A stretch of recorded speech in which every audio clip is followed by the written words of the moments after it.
Today on Comm Talk, we're talking about Spider-Man and hookers.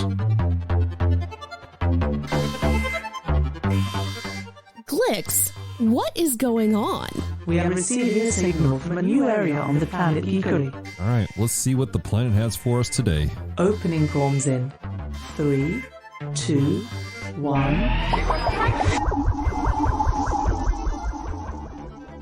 Hello and welcome to episode 119 of Comm Talk, the podcast extension of Geek Devotions, a show from devoted geeks who are devoted to letting you know that you are loved. I'm Dallas, and with me is Celeste, and we are so glad that you have hit play today.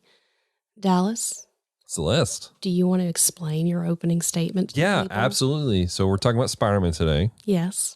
And if you want to know about the last part of that conversation, you're going to have to stick around towards the second half of the podcast. Oh, Lordy. Gonna make people think all kinds of things. We're gonna get nasty emails. It happens. I already do. We already do. So anyways, this is Geekmas 2021. And you guys know we kind of do something different every time with Geekmas. Yeah. And this year we're having a very Spidey Christmas. Yeah. Which, by the way, we have a shirt celebrating it. We have a shirt. And it's designed by Branson Boykin, who does our Bees, Views, and Reviews. Check out our website, geekdevotions.com. He is very talented. Yep. Oh, we also have the You Are Loved shirts now. Yeah, up on the the You store. Are Loved shirts are up on the store. So, but we're talking about Spider-Man all month long. And it's been fun so far. Spider-Man. Spider-Man. So coming up, we have articles by our team, and of course, all of our devotions are based on Spider-Man. Yeah. The first devotion of the month was based off of the game, Marvel Spider-Man, and then yours was based off of this past week off the first movie from 2002. Yeah, the Sam Raimi one. Yeah. So how are you enjoying Spider-Man so far? I'm loving it. I love Spider-Man, though. Yeah. Spider-Man is the first one I read comics of. Mm-hmm. And because he's very sarcastic, he has a smart mouth. I really like him because I have a smart mouth. And so he thinks what I would say. Right. He's sarcastic. He is. So what was your first experience with Spider-Man? My first experience with Spider-Man was the 2002 movie. Yeah? That was my introduction to Spider-Man. That was your introduction to like superheroes, period, wasn't it? Pretty much, yeah. Yeah. I knew who Superman was. Right. Vaguely. But when it came out in 2002, it kind of was the precursor of being introduced to a lot of things. Yeah. My dad showed up and married my mom in around 2005. Mm-hmm. So, I mean, we were 3 short years away from the full induction, but that was introduced to me by my youth pastors at the time. And they were like, "Hey, we're having a movie night. You should come over." Nice. And we watched Spider-Man. Very cool. So we watched a lot of stuff with them. Yeah. That's not a bad introduction to Spider-Man, I think. No. I think it was a good movie. It's a pretty solid movie. It had its problems. Yeah, it does. Web shooters. 30-year-old teenager. I mean, there's worse things. So I think my introduction, actually, I had a core memory unlocked this past week. In the Devoted Geek life, I had somebody made a post of like, hey, do I need to watch Spider-Man 1, 2, and 3, Spider-Man 1, 2 before, and then Spider-Man 1, 2 before I watch Spider-Man 3? And I was like, what about the 1970s, the Japanese Spider-Man? And then I referenced the other one from the 70s. And I realized I'd seen that one. Oh, really? It hit me later. I'd actually seen that one on television when I was a child. It was obviously on rerun because I'm not old enough to have seen that live. Right. But I saw a rerun of it and I was fascinated by it. And Spider-Man's always in society. You know what I'm saying? Like, yeah. Like he's one of the iconic superheroes that just is always there. Some of it is, I think, that he's one of the more realistic ones. Yeah. Like, part of why I like him is because he very much is your stereotypical college student. Mm-hmm. Like, even when he's 30 years old, graduated with his master's, doctorate, whatever degree, Mm-hmm. he's still broke and eating ramen. Like, it's true. He is. This is just who he is. And part of it's because he can't do a steady job and be Spider-Man. Right. And I get that, but he's just real relatable. Yeah, he is. So, but yeah, that classic one is mine. Now, what has been your favorite rendition of Spider-Man? While I don't like some of the things they've changed, I enjoy Tom Holland's Spider-Man. Okay. But I think my favorite storyline and acting so far has been Andrew Garfield. Andrew Garfield. Yes. I have a special place in my heart for Tobey Maguire that when we just ignore the third movie. Because he was the first Spider-Man. It's kind of like you don't forget your first Doctor, you don't forget your first Spider-Man. Right. So I have a special place in my heart for him. It's kind of cool. But I don't like, I think that Andrew Garfield had a better script to work with, and I enjoy his acting as well. Yeah. You know, it wasn't a bad story. I thought it was a good introduction to Spider-Man for a lot of people. Yeah. My favorite rendition of Spider-Man actually goes back to 1994. Really? It was Spider-Man, the animated series, which was on Fox. Oh. And Spider-Man, Peter Parker, was played by Christopher Daniel Barnes, who you know as Prince Eric from Little Mermaid. Oh, well then. And Greg Brady. Oh. Like he played Greg Brady? He was Greg Brady in a very special Brady sequel, and also the Brady Bunch movie. And but he's done a lot of stuff over the years. That's fascinating. It really is. So, but that was he's been my favorite. I was talking with some friends of mine about Spider-Man a couple weeks ago, and we were just talking about it, and that we were just saying, like, what was our favorite one? Stuff stood out, and that's the one that really stood out for me. His voice. When I read Spider-Man comics, his voice is what I hear. Nice. That's fun. Yeah, I just love the animation was cool. The stories were good. They were it was for kids, but there was still a grownness to it. Yeah. And I think it introduced a lot of people to just a variety of characters. Even I'm gonna have to go watch some of this. We have one. You bought me one of the episode sets. It was with Daredevil. When we focused on Daredevil at one time. Yeah. I think it might be on Disney. It is. Okay. It is. Disney Plus. Yep. But there are a lot of really good renditions of it out there. So, but that's the one that stuck out to me as far as animated hearing or seeing.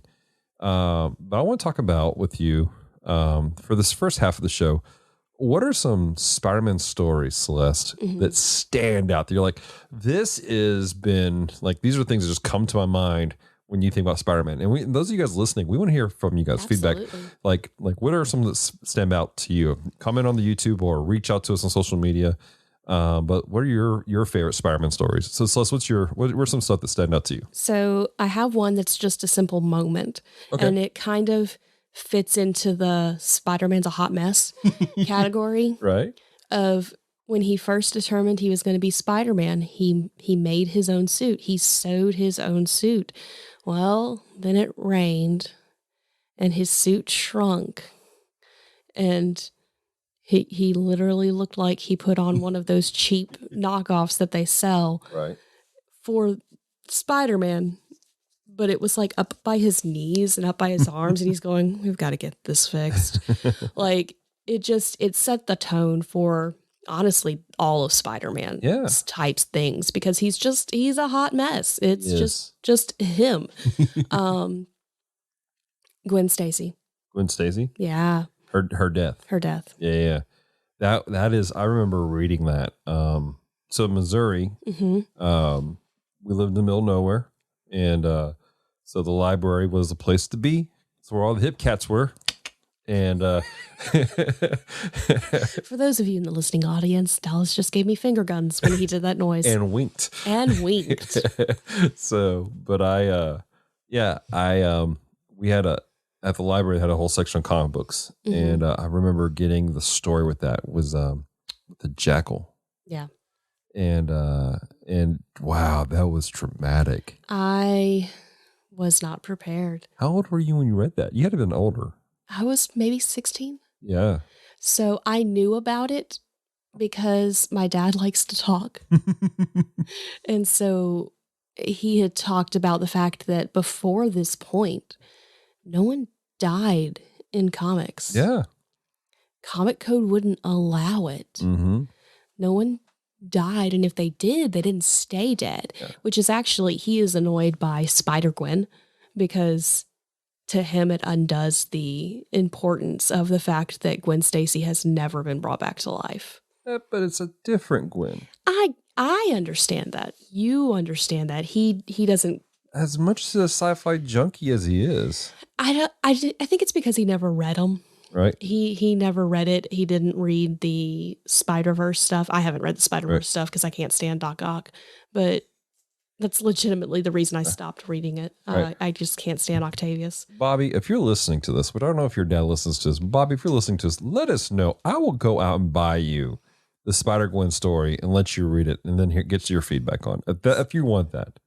We can make that happen. I don't think he listens to our podcast. We're going to have to change. We're going to have to call him. We'll just call him. Or we can text him and hear back in like 3 years. Yeah. So I think that's not entirely wrong. Geek Miss will come and go again before we hear from him. A couple times. So, but just because I had an understanding of the significance of it, because he and I had talked about that.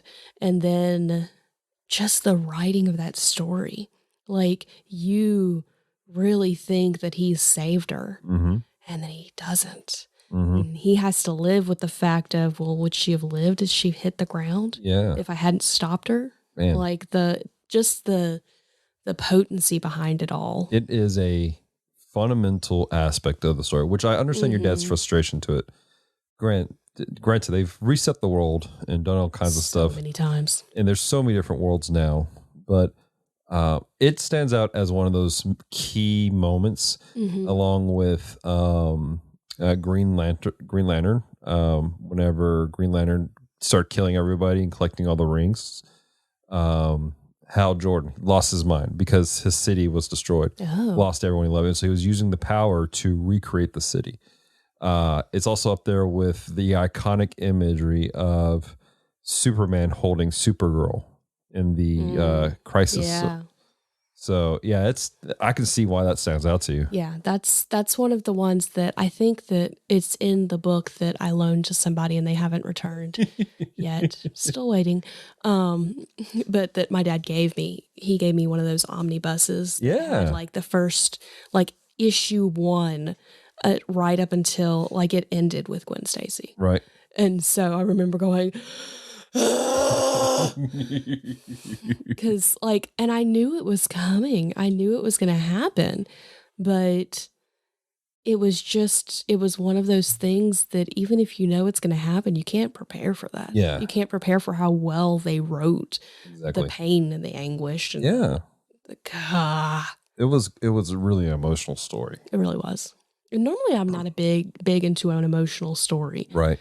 But because they had set you up to like Gwen, like I like Gwen better than Mary Jane. Yeah. I think that they worked better together. But that's because I think that Mary Jane's a little bit pushy. Just a little bit pushy. Just a little bit pushy. She's kind of Lois Lane-ish.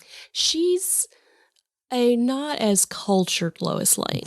You just called Mary Jane uncultured. No, I called Lois Lane very cultured. Oh. But again, it's a different stereotype because Mary Jane didn't come on the scene till what, the 70s? Yeah, probably. Late 60s, early 70s.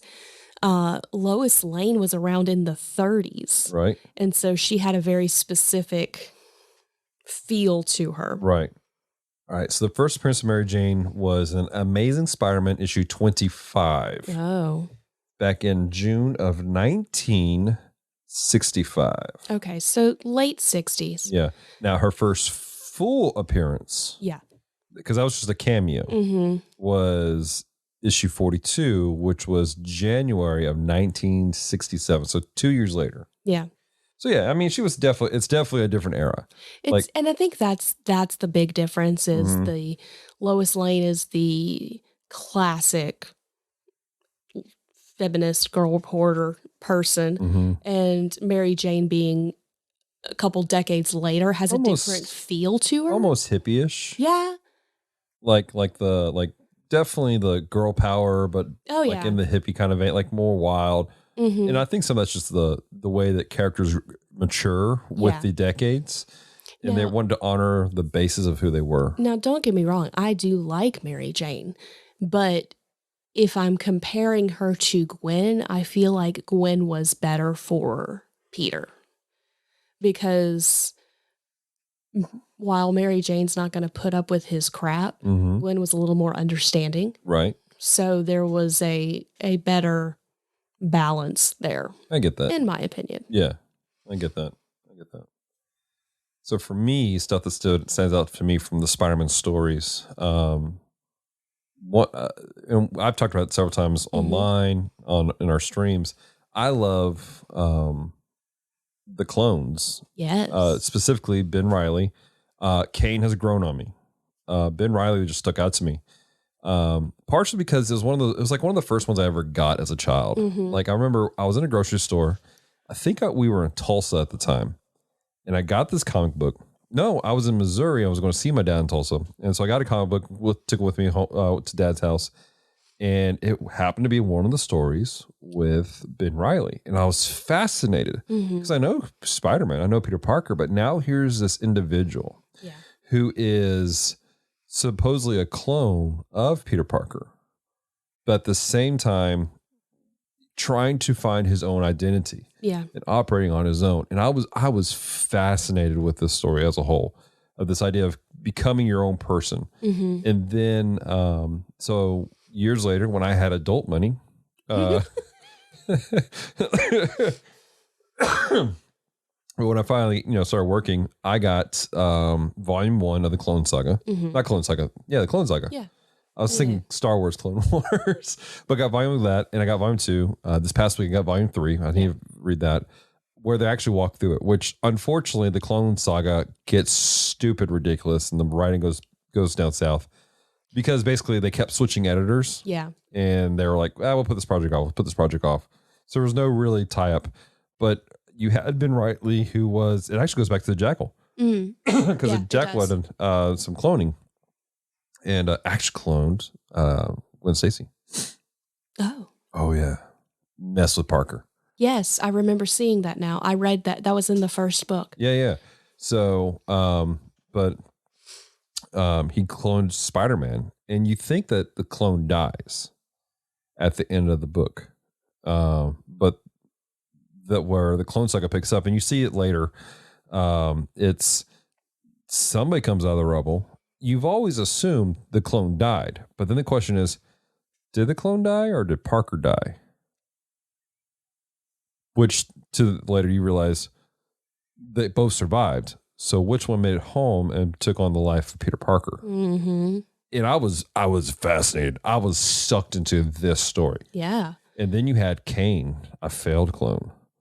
Kane is interesting to me. And I will say this, the books, the omnibuses that compile all the stories don't tell enough about Kane. Well, there's other storylines out there that talk about Kane. Yeah. You got to find those though. It's like it very briefly brought him in, and I was like, okay, I know Kane's name, but I don't know anything about him. And like, it's talking like you should know who this is. Right. So, so that's one that stuck out to me. And I actually have the all of the Ben Reilly Scarlet Spider, because he takes on the identity of Scarlet Spider. I have all of his first books because there weren't many at all. But I also have all of when Kane becomes Scarlet Spider. And I just want to read a real quick summary of that for you guys of what that looks like. Okay, so this is coming from marvel.fandom.com. And it's on an article about Scarlet Spider Volume 2. And was written by Christopher Yost. Inkers were Michael Babskin, penciled by Ryan Stegma, colored by Marde Garcia, which was really great, all the stuff. But here's a quote from it. The scars are gone. The degeneration is gone.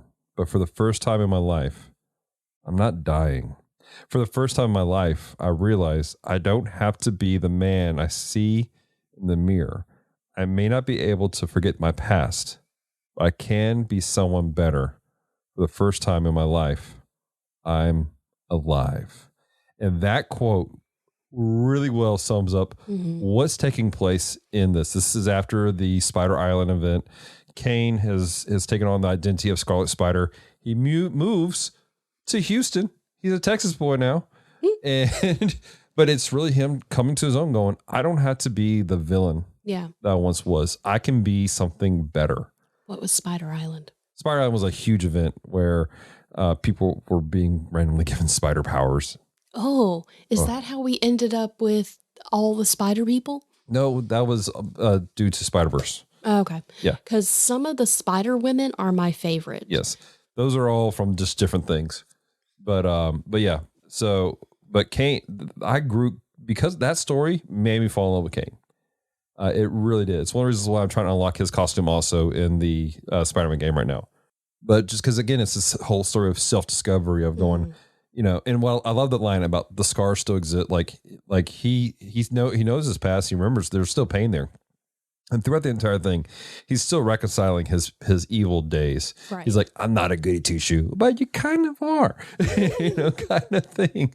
So that's what I loved about the both Scarlet Spiders was it was always this self-discovery, not unlike Peter Parker, but coming from a difference of, whereas Peter was his own person. These guys we have the life memories of Peter Parker, but we have to live with the fact that we're not and find out who we are on our own. Yeah.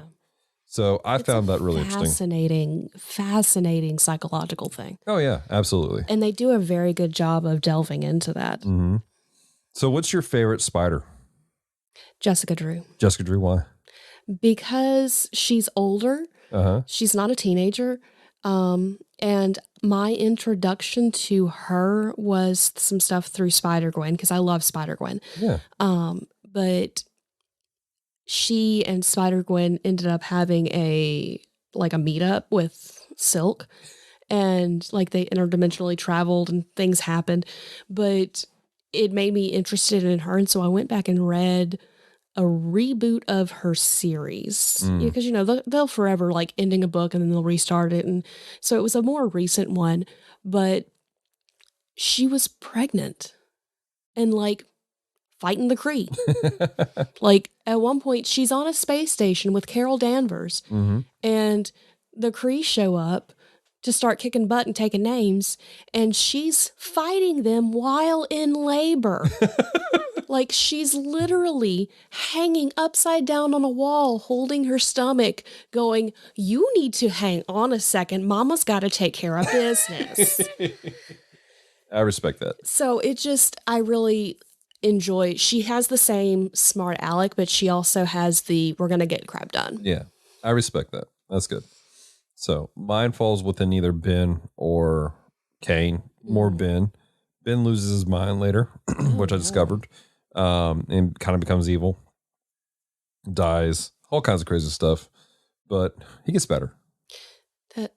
No, it's just things I know that doesn't make sense. I know. There's so much more that takes place after what you've read already.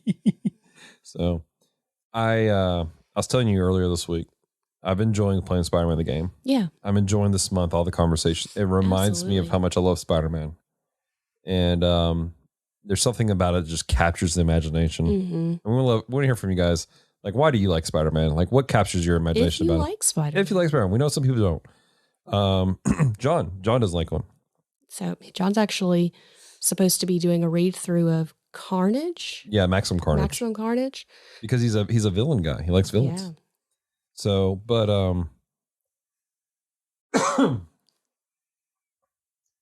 I'll give you this. My issue with Spider-Man is this: there are too many freaking books. Yeah. And several years ago, back in I want to say it was 2013, maybe 2012. I tried getting back into collecting. I got into collecting comics hardcore again. And it was about 2012 because we had just started dating. Okay. And so I was wanting to get back into comics and to collect comics, and because I love stories. I love the stories of the comic books, and I love the art.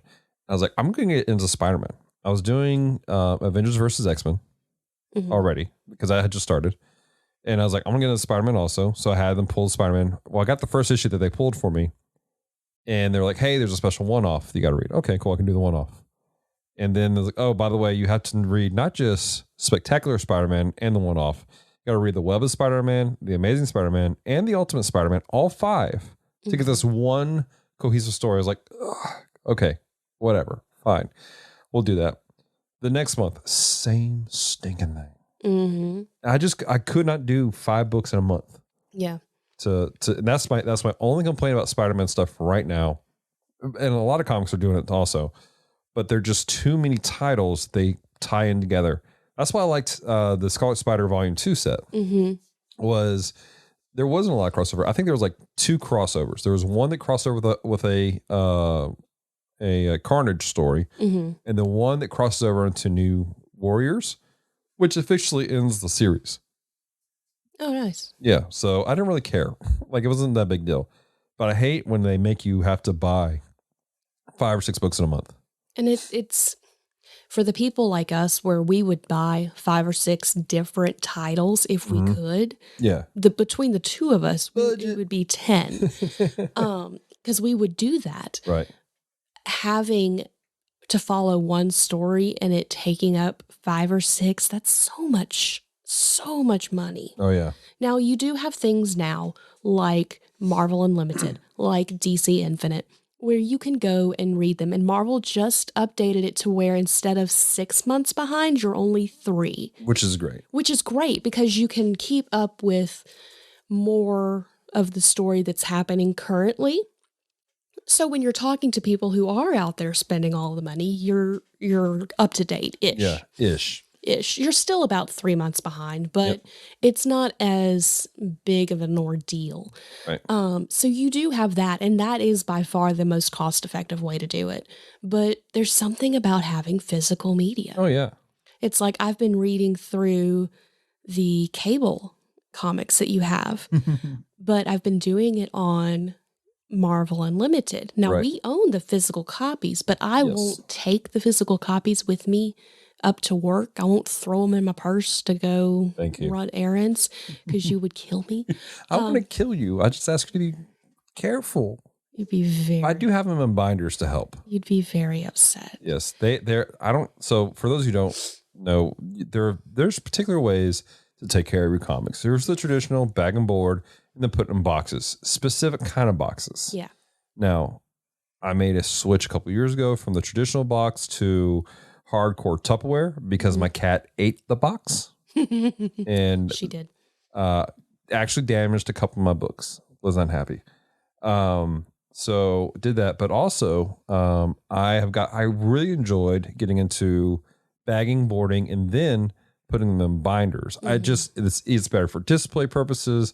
I made specialized bookend labels so I know exactly what we're dealing with. So I have collections that can go, hey, here's my cable. Here's Batman New 52. But at the same time, that's a lot to deal with because then you're having to take it out of the sleeve that holds it in the binder, take it out of the bag with the board and make sure the tape doesn't catch. And then you're reading the comic and then you have to put it all back. Yes. So for sake of ease, because I've been doing book log golf. So I'm trying to purposely only do things that we own. Yes. So I've been utilizing Marvel Unlimited. But there's just something about holding a comic. Absolutely. It's like I love physical books. Yeah. I have 15 bajillion Kindle books, and I would be lost if I ever didn't have my Kindle. Right. Now, mind you, I have Kindle on my phone, so I'd still have access to all my stuff, but I love holding the Kindle and reading the digital books, but there's something about holding an actual printed book. It smells better. Yeah. Because they don't smell like Kindles don't give you the book scent. Yeah. And there's something about feeling like you're holding something that someone has written. I get that. So there is a difference. Yeah. Cool beans. Anything last bit you want to add to this conversation about Spider-Man before we take a commercial break? I think I'm good. All right, cool. We're going to take a quick commercial break. When we come back, we're going to talk about hookers.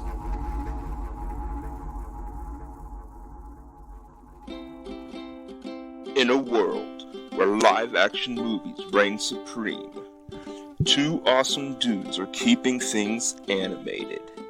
If you want to hear a couple of animation nerds gush about the movies they love, then hop, run, or fly on over to The Cellcast.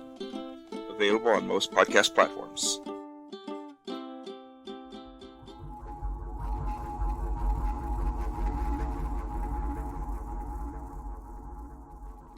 Okay, Dallas, now that you have thoroughly confused the rest of our fan base that hasn't stopped listening and started typing out angry emails, do you want to share? Contacting our pastor. Do you want to share with the folks? You might want to warn him. You want to share with the folks what you're talking about?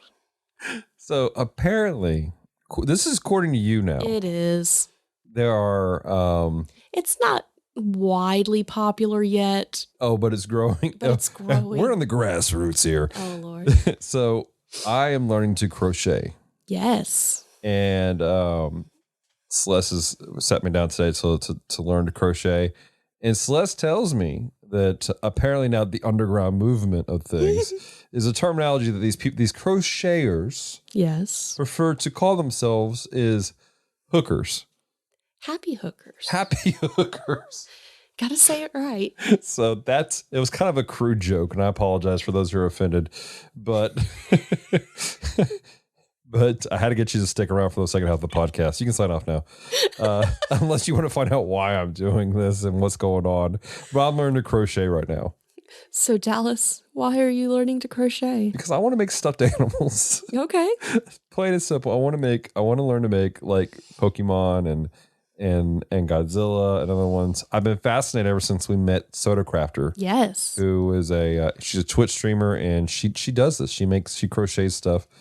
And we bought one of her animals. Mm-hmm. We bought a Charmander. Was it Charmander or was it Charmeleon? No, it was a Charmander. Okay. For Damara, my sister. He was just it was just adorable, and I was fascinated by the process of it. And then I've been watching you. Mm-hmm. You've made several little dinosaurs. Yeah. You're making Rodan, which is going to be the size of our house. Literally the beak of this Rodan she's making is the size of her leg. Yep. Just the beak. So I might partially be into the head. I don't know. So I've been fascinated by the process of it, and so I want to get into it. I want to make these things, and so that's what's happening. That's what's happening. He was like, "Would you teach me to crochet?" And I go, "Yes." But do you want? I mean, not that I know quite a few guys who crochet. There's one guy in one of my amiguri, which is stuffed animals. That's technically what it's called.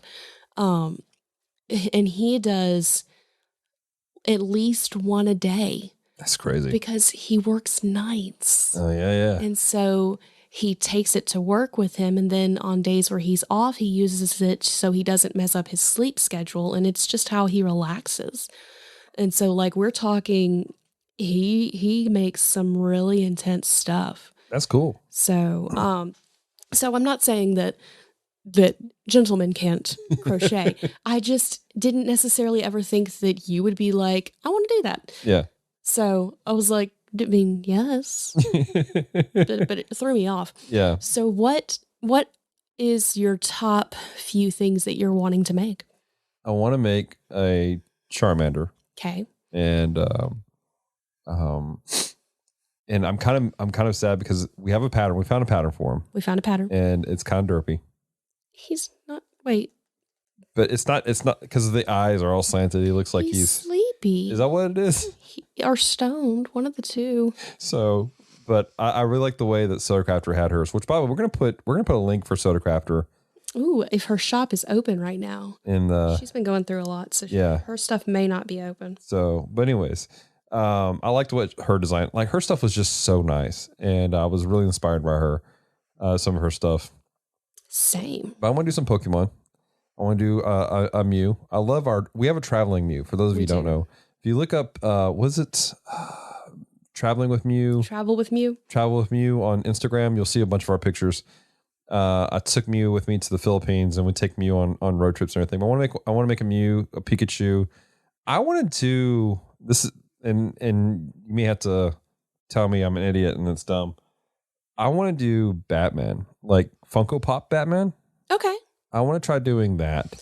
That may take a while because oh my gosh, she has a Santa Llama on her site. Sorry, her Etsy shop is open. That may take a while because I have never seen a pattern for that. So you may need to wait until I have gotten the capabilities to make patterns. That, or I get the capabilities to make patterns. Like these are the end goals. I want to make these things. I want to make Godzillas. I want to make adorable animals and do stuff with them. And and by I love to sell them. Yeah. Like there is a magic behind stuffed animals. There really is. There just is. Giving somebody a stuffed animal, it just brightens it, especially if it's something they can have an attachment to. Yeah. And so, like Rodan. Bless him. So, but I want to be able to create things and give them away or sell. Hey. So we will take money. Yeah. So, Dallas, you had an interesting idea. Yeah. For your very first creature. Yeah. Which we've determined, we've bought the stuff. We went yarn shopping. It was an exciting thing. It was cool. I was excited. Were you excited? I'm excited about the prospect of the final result. Okay. Yes. I have ideas in my head for things. Like we were at Hobby Lobby and there was yarn that was plain, but there was also like a shininess to it. Uh-huh. And I was like, oh my gosh, what if we built Charizard out of this and then it'd be a shiny Pokemon? You told me that. And so I had these ideas in my head. And like I'm seeing stuff like I see people like using, like, example, Charizard's eyes that we're doing. I went ahead and grabbed a different kind of yarn that had white and blue in it. That way his eyes aren't just a flat color, but there's dynamics to it. And so that's kind of where my head goes to. I'm like, I wonder what I can do with these things. So basically it's kind of stoking your creativity. A little bit. Because you're naturally very creative. And you do art for Geek Devotions, you do art for the church, but this is more of a practicality. Yeah. Having something in your hands and doing it's a little different than putting together the elements on the computer. Oh yeah, it's a little different. So, but okay. Yeah. So we went yarn shopping. We have the supplies to make a Charmander. Yes. Dallas, what was your idea? So my idea, and after the first round of you showing me what to do, we may hold off because I don't know how long it's going to take me to do this. But my idea was to build Charmander and somehow auction him off. Say words, Dallas. Auction him off for charity. Yeah. And there's a couple of different charities we're looking at.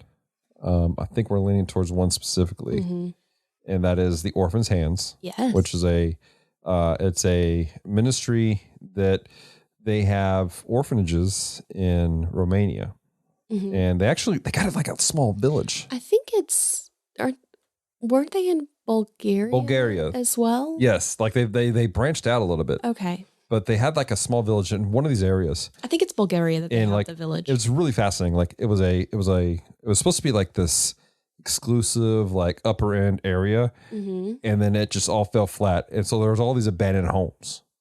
They're really, really nice. And so what they've done is they've gone in, they basically have bought out most of these places, and they're revamping them and fix them up for these orphans to live in. Yeah.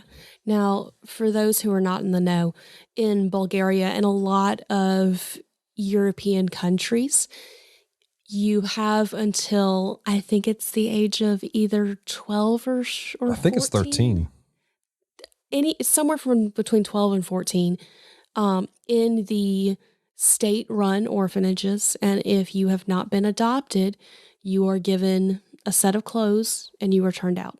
Yeah. You cannot stay. They don't have a foster system there. They don't have anywhere else to take them. So what Orphans Hands does is they go, who's about to age out? Right. And they get these kids legally and they take care of them and they raise them and they give them skills. They give them the potential. 16. They give them the ability to learn how to work, learn trades. We've been wrong. They're in Moldova and the Ukraine. Still, saying they're all the wrong things. All the wrong things, but they're still in countries in Europe where they don't, like, once you hit that age, you don't have a place to live. And so they're going and they're taking them and they're showing them that they're loved.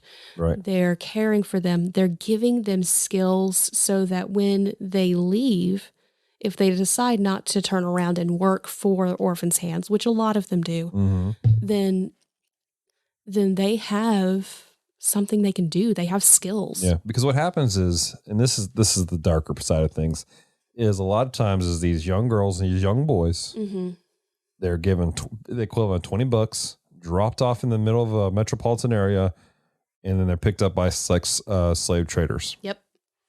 And they're trafficked out. Never seen before. And so they're literally rescuing kids and then equipping kids to be productive, to survive. They're showing them the gospel. And they're giving this really important phrase, which I love so much because it really rings with what we believe in here at Geek Devotions. Every child is taught this one thing. If you were born, you have a purpose. Yep. Every child is taught that. So we may be auctioning off my Charmander. Well, and if we may be auctioning off a Charmander. If Dallas does not want to show the world his Charmander, we have enough supplies that I will be able to make one. Yeah. But we will keep an eye out for the information. But the Orphans Hands, it's a great charity. We love them. The Camerons, they're the ones who run it. Fantastic individual. I think you talked to at least one of them. Yeah, I talked to once Philip or twice Jr. a month. Yeah, Philip Jr. He's a great guy. Love him to death. Super talented. Really, he handles most of the techie side of of Orphans Hands, and so we connect on that level. Fantastic dude. Andrew's also a great dude. I love talking with him. Yeah. And then I don't really talk to Philip Sr. that much. Scott does. Yeah. But just a great family all around. Right. So if you want to check out the Orphans Hands, we'll have links in the description down below. But just off the bat, their website's theorphanshands.org. But yeah, so that's what's happening. And today you gave me my first little instructions. The bad part is that that's just kind of the basics of crochet. Yeah, thanks. You still need a little bit more. You sucked, Alice. No. You still need to learn one more thing before you can move on to, two more things before you can move on to making Charmander. Right. I was struggling with the yarn that you gave me. That is true because I got a thicker, sturdier cotton yarn, but I didn't think about the fact that yarn also separates down into strands very easily. Yes. And so then it looks like all of a sudden you have 6 strands when you're only supposed to have 1. Like it gets very confusing. So that was, I don't regret getting that, but I regret not warning you about that. Okay, Dallas. So since you've brought it up, how do you feel about your first lesson? I don't feel safe.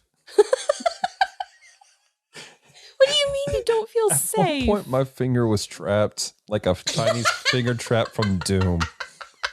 You didn't say anything. Because I was just focused on getting my finger free. You should have said something. I could have helped. So it's a lot more challenging than it looks. Like you make it look so easy. Soda Crafter makes it, because I've watched some of her stuff in preparation for this. I've watched some of her streams and her past streams. I'm like, you guys are like, just like I'm I'm moving my hands like you guys can see me, but it's like freaking like Doctor Strange. You guys are like manipulating the eye of origami. Oh and I'm just like, what is happening here? Did you just say the eye of origami? Yeah, I did. Because that's what it's like to me. Like I understand origami to a degree. And so it's like you have these mystical movements that make something that make no sense, all these folds, and all of a sudden, poof, there it is.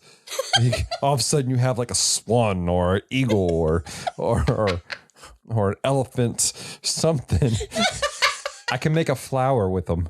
But you're over here, you're like, and you're like, it's a dragon. I'm like, oh, okay. I'm over here struggling to make a string.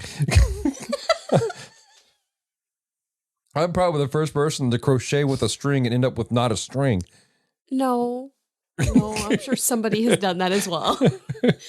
So you have to keep in mind, now I don't know how long Soda Crafter has been crafting. Rumor says that Moses taught her. That's an insult to her, sir. I didn't mean for it to come out that way. I was just saying that she's been doing it forever. You just called her old. Soda Crafter, if you're listening to this, I'm sorry, ma'am. I respect you and love you a lot. I don't know if she even listens to our podcast. We'll send it to her. Oh, no. So she can hear my apology. She hear the insult and the apology. So I don't know how long she's been doing it. She's been doing it a while. Yeah. I have not been crocheting very long, probably about 2 years, but I have been knitting, which, while different, is very similar for almost 20 years. Yes.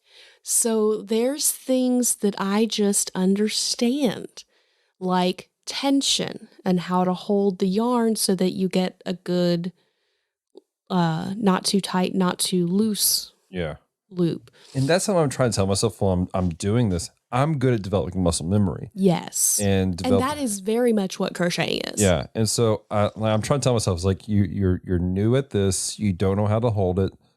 You have to work it in a certain way. And I'm just trying to get used to the pattern. Like, you freaked out on me a little bit because we got the strand, and then you're like, okay, now do the what'd you call it? It's when I go back on top. It's the single crochet. Single crochet. And I got the first single crochet done, and then I frogged everything out. Yes, I did. Frogging. Frogging means that you have ripped out everything you've done. It's a term because you rip it. Yeah. Rip it, frog. I made you laugh because I frogged out. And so, because that's not a phrase I've heard. It's kind of like bug out, but you were frogging out. so I frogged out and start over. And you're like, no, what are you doing? I was like, I've got to do this over. Like, I got to build the muscle memory of just the base of building the chain before I go in to do the single crochet. Mm-hmm. And so that's what I was doing. And, I spazzed for a minute because I was intending on teaching you how to then go start another line on top of that one. Right. And make another single crochet. So in my mind, you're going to get the muscle memory because it's all the same motions. Mm-hmm. That's the thing with crochet. No matter where you put the hook, it's all the same motion. Right. So it has this rhythm to it. Yeah. Which is why I find it relaxing. I get that. Same with knitting. It has a rhythm. And if you can get into the rhythm, mm-hmm. you can kind of just zone out. Yeah. Now my wrist was hurting while doing this. That happens. And also you are not using my nice ergonomic hooks. The ones with the squishy stuff on them are meant to make it easier on your wrists. Gotcha. That's why I don't use those metal ones very often. Because I can't use them for very long and it not make my hands hurt. Yeah. Well, it was challenging to say the least. It's more challenging than what you ladies make it look like in my observance of you. Okay. I respect the art. I've always respected the art. Right. Don't get me wrong. But trying to do it, I'm like, wow, this is definitely a challenging thing. Okay.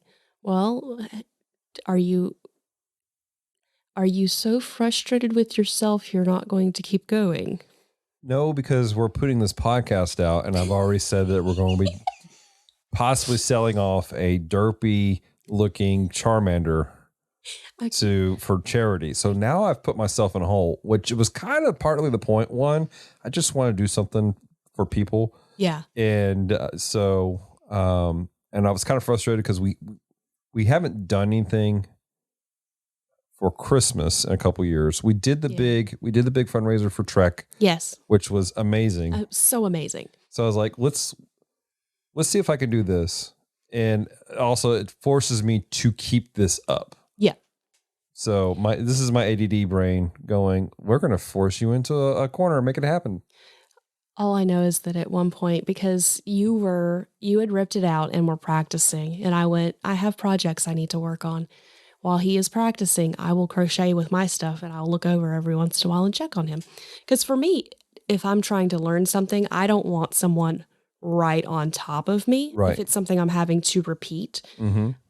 One of my favorite teachers when I was in school, she actually wasn't a teacher. She was just what we call a proctor. She was the person who was there to make sure I didn't kill somebody. Well, you were homeschooled. No, I'm talking in college. Oh, in college. Okay. And she worked at the VA, and her name was Miss Bobby. Miss Bobby is infamous with anyone who goes to phlebotomy school that does clinicals through the VA. She's since retired. But we never knew if she was watching us. She's watching us. She was over on her computer, and we ran the lab. She's looking for houses. Literally looking for houses on her computer. But the instant you got into trouble, the instant something wasn't happening, she was on top of you. Nice. So she gave you that illusion of, you can do this. You don't need me. It's okay. I'm going to look at houses. Right. But if we needed her, we didn't even have to call for her. She was there. That's cool. So I was trying to do that with you. And then a couple times, I'm pretty sure, I didn't know you got your finger caught. Didn't know that happened. I got it free. I mean, clearly there's not yarn hanging from your fingers. I think at one point you took the chain and because we had to cut because the yarn's older. And so it's more easily tangled and knotted and frustrating, which is part of why we still have it. Frustrating is correct. Yes. And so at one point I was like, okay, well, we're just going to have to cut this part off because it's got to the point where we can't do it, but it's okay because this is just whatever yarn. And you took the chain and tossed it across the room. And I went, pick it up. I went, okay, so if you're going to do that, don't throw it across the room. Throw it somewhere you can see it so you'll pick it up later. I will pick it up. I believe you. But I understand the throwing it. I just need you to throw it somewhere where it's still visible. Because I don't know where that went. Put that in my notes. I don't know where it went. It's on the other side of the table. It's a bird. That's a bird. Okay. We don't know if you guys can hear the noises. So we're recording. And at the beginning of the podcast, there was a lawnmower, and now there's a bird outside. That sounds very angry. Yeah. You guys might have heard me eating a Reese's peanut butter cup just now. I don't know. Well, we can edit that part out. No, you can't. No, you could edit yours. Silence it. Yes, maybe. We'll see. It's a thing. Let us know. Leave a comment. Let me know. Do you hear my Reese's peanut butter cup? So... Okay, Dallas. Well, this has been our, what should we call this? Our hooking updates? Maybe we'll edit that part out. I'm going to leave it in, but then we're not going to call it that. We're not going to call it that. Dallas's Crafty Corner. Dallas's Crafty Corner. We'll figure it out. So that's another thing. Leave a comment. Let us know what you guys think we should call these update segments. As Dallas learns to crochet. Learn to crochet. Okay. And who knows? Maybe we'll get really wild after you learn to crochet and you'll learn to knit. Maybe. We'll see what happens. I might teach you. But if I do, it might be backwards. It might be backwards. Because you crochet, you knit backwards. I knit backwards. Yep. All right. Well, ladies and gentlemen, love to hear some feedback from you. Let us know what your thoughts are. Do we have anything we need to announce? We got articles coming out. soon on the website. Spidey, Very Spidey Christmas. Yep. Oh, there's an album on Spotify I want you guys to check out called A Very Spidey Christmas. It's hysterical. It really is. It was made for the Into the Spider-Verse. Yeah. So check that out. So I'm trying to think if there's anything else we need to tell people. I think we're good. Right. Do you know what you're doing your devotion on this week? Either it's going to be off of the Amazing Spider-Man movie, or it's going to be off of Spider-Man comic. Oh, I'm going to be on Retro Rewind. Oh yeah, you are, aren't you? This week. We're recording that this week. Let's go. You're watching what? Indiana Jones. Yeah. The third one. We're going to Mom's house afterwards to pick up a cheese ball in that movie. Yep, we need to try to get that movie. And people are like, why are we doing a cheese ball? Because it was good. Bacon ranch cheese ball. Because it was good. And the mom offered us some. All right, so let's land this plane so we can go get some cheese balls. Thank you so much for taking the time to listen to Comm Talk today. If you have loved this episode, head on over to Apple Podcasts to subscribe, rate, and leave a review. It is very much appreciated. So until next time, stay devoted. Peace and love.